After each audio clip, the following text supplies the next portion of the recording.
What I am telling you is true, as I witnessed it myself. Only the French, commanded by Napoleon, could have climbed the Landgrafenberg. He immediately ordered the engineers to bring 4,000 pioneering tools from the artillery wagons.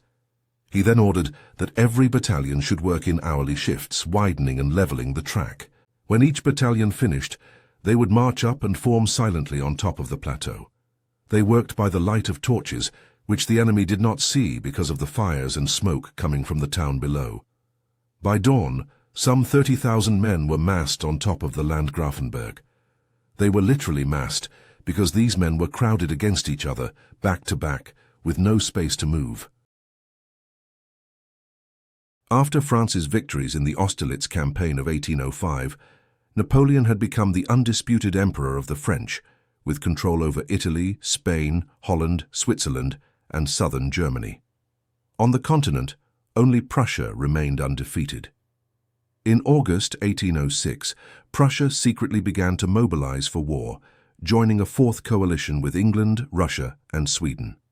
However, led by an indecisive King Frederick William III, the Prussians were riven by internal factions. In October 1806, the Prussian forces were still split into 3 separate armies, spread out over a wide area of southern Saxony, awaiting the French. Napoleon did not learn of the Prussian mobilization until early September. His reaction was predictably swift and decisive. By October, he had organized an invasion force of nearly 200,000 men. Split into 6 army corps, they would enter Saxony along 3 parallel invasion routes.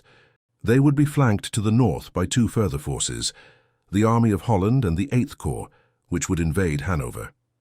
To the south, the Army of Italy and the French 2nd Corps would keep a watch on Austria. After defeating 2 Prussian advance guard divisions at Schietz and Saalfeld, Napoleon raced towards what he believed to be the main Prussian force, camped at the town of Jena. Arriving at Jena on the 13th, the French were confronted with what appeared to be an insurmountable obstacle. Blocking the route ahead and towering above the city was a flat-topped mountainous plateau called the Landgrafenberg. The Prussians and their Saxon allies were camped on top of this plateau. Napoleon's only option was to climb it, and he expected heavy losses, but he was gifted an unexpected opportunity. This came in the form of a smoke screen created by a fire in the town below. Under cover of the smoke and darkness, Napoleon set his engineers to work widening and leveling a roadway to the summit. Only the French, commanded by Napoleon, could have climbed the Landgrafenberg. He immediately ordered the engineers to bring 4,000 pioneering tools from the artillery wagons. He then ordered that every battalion should work in hourly shifts, widening and leveling the track.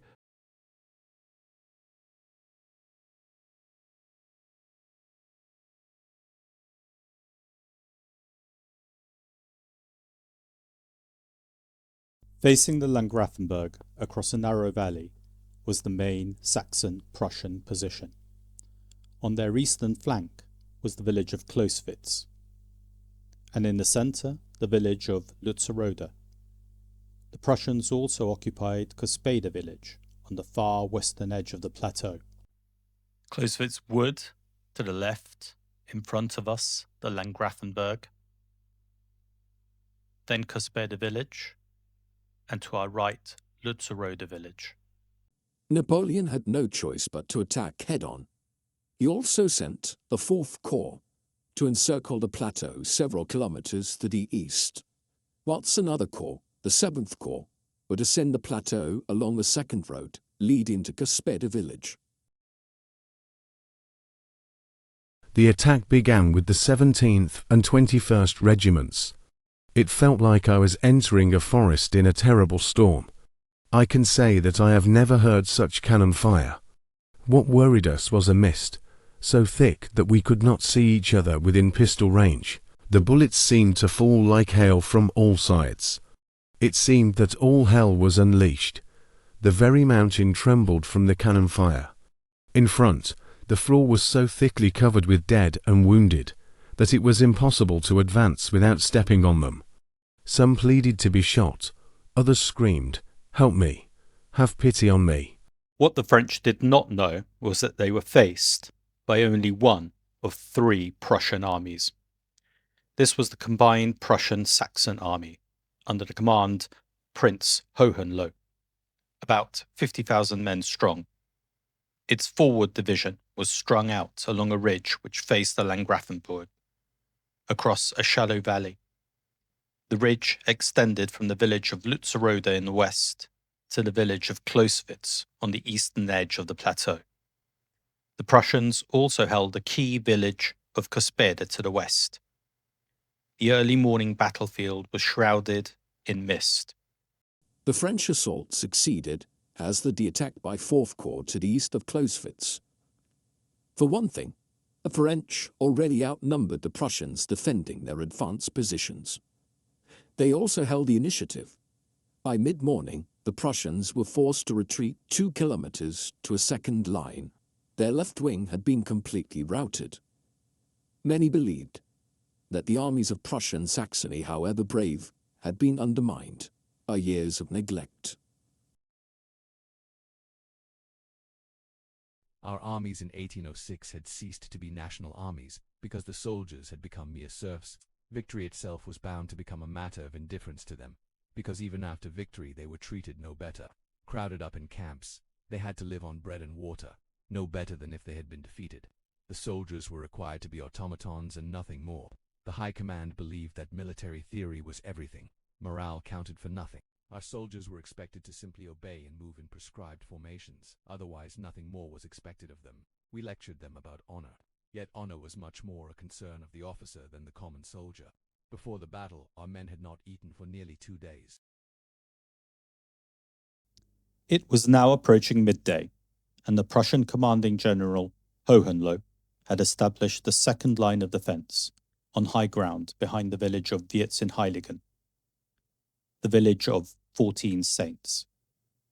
Here, he waited, marshalling his troops in line of battle.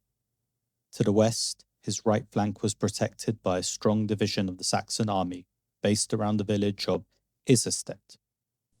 Opposite him, Napoleon did the same, collecting his forces and awaiting reinforcements. By midday, Napoleon's main force already heavily outnumbered the Prussians. At this stage of the battle, Hohenlohe could count on 25,000 troops. The French opposite him numbered in excess of 40,000. Neither side was aware of this growing disparity.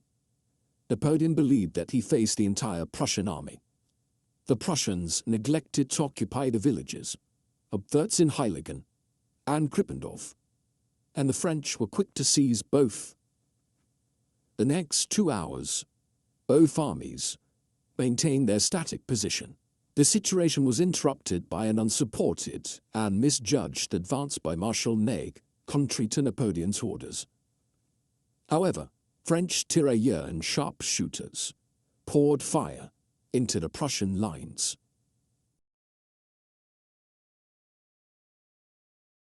Our poor infantry were exposed to the most intense fire directed from the village of Vierzehnheiligen. Arrayed in line of battle, we never wavered, but responded with musket fire, which had little effect. Our units included the regiments of Hohenlohe, Gravert and Zastrow, as well as the Hahn Grenadiers. We lost half our men in casualties. Despite this, throughout the fighting, we could see little of our enemy. It was as if they were firing from behind a curtain.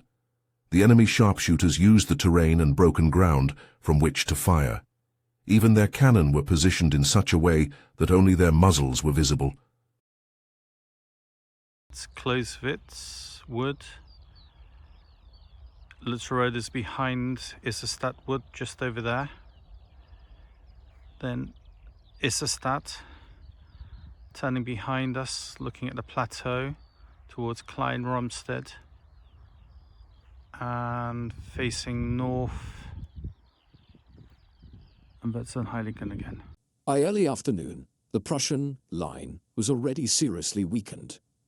It was at this hour, about 1 o'clock, that Napoleon's flanking divisions arrived in force. From the east, Soult's 4th Corps arrived on the battlefield, and from the west, Augereau's 7th Corps.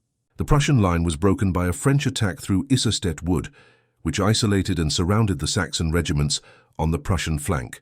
Without orders, outnumbered and decimated by enemy fire, the the Prussian army began to collapse. However, the Prussians had also been outfought by a seasoned, experienced enemy who had developed a style of fighting which relied on the massed use of skirmishers and sharpshooters. A contemporary print by the war artist Rugendus shows the attack by 4th Corps passing by the windmill above Krippendorf. By now, the Prussian army was in full rout. It fell to a few battalions of Saxon grenadiers to form a rearguard, desperately holding off the inevitable French pursuit. The Saxon Grenadier Battalion Winkel retreated in perfect order. Surrounded by thousands of fleeing men, we retained our formation and retreated at a measured pace to the sound of drums and music. When we were attacked on open ground, we formed a protective battalion square. In this way, we protected ourselves against repeated cavalry attacks and the constant firing from French skirmishers. In between each attack, we would recommence our retreat with the regimental band playing, as if on parade. Yet as soon as we were attacked, we again reformed a defensive line, ready to fight. As the Prussians fled towards Weimar, some 10,000 to 15,000 reinforcements arrived. These were ordered into a final defensive line where the plateau descends to the plain, leading to Weimar. General Ruchel ordered his regiments to attack the French uphill. These new Prussian regiments were then shot to pieces by French artillery on the plateau. The Prussians lost about 10,000 men in dead and wounded, and the French half that number. But 15,000 Prussian prisoners had been captured in the routs, and 2 Prussian armies were destroyed. Weimar lay ahead of us. By 4 o'clock the whole plain was cleared of enemy troops. Soon after, we arrived on the high ground, overlooking one of the main bridges spanning the moat of the old town. An enemy battalion defended this point, so our Colonel Letort formed both the 4th and the 14th Dragoons into an attack formation. Our dragoons charged. Many of the Prussian grenadiers were defending the bridge from behind a barricade of wagons. However, their morale was broken, and after a brief fight, we were masters of the bridge. We then rode through the town, taking up positions beyond it.